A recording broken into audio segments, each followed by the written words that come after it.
नमस्कार मेरे दोस्तों, मेरे भाइयों, मेरा नाम रमेश सीआर जी है और मैं दिल्ली से हूं। और आज हम बात करेंगे शिवगंगई और रामनाथपुरम की रानी वेलु नाचियार जी के बारे में।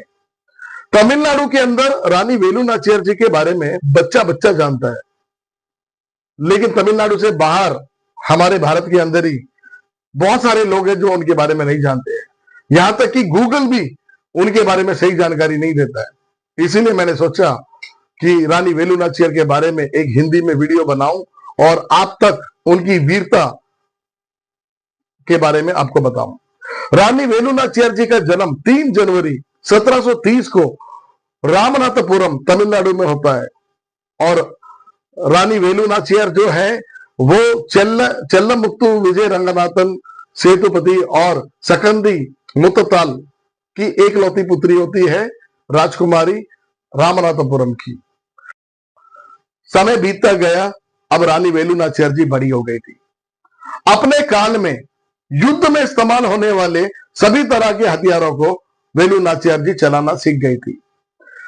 उन हथियारों को न केवल वो चलाती थी बल्कि बेहतरीन तरीके से चलाती थी।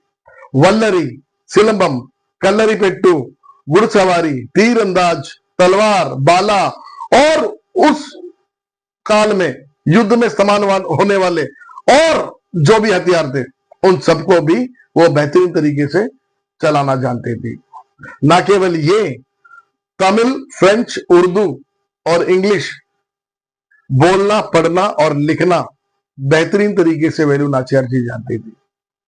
अब युद्ध नीति को बेहतरीन तरीके से बनाना और तमिल वेदों का ज्ञान उनको बहुत अच्छे से था। अब वेलु नाचियार जी बड़ी हो गई तो उनके माता पिता ने सोचा कि अब इनकी शादी करा देते हैं।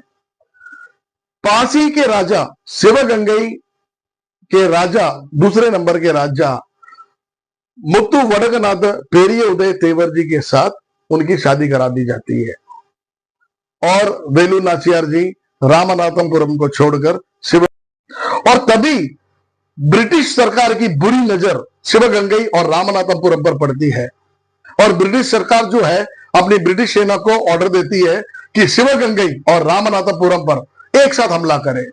और ब्रिटिश सेना एक साथ रामनाथपुरम और शिवगंगई पर हमला कर देती है और यह लड़ाई बहुत प्रचंड चलती है।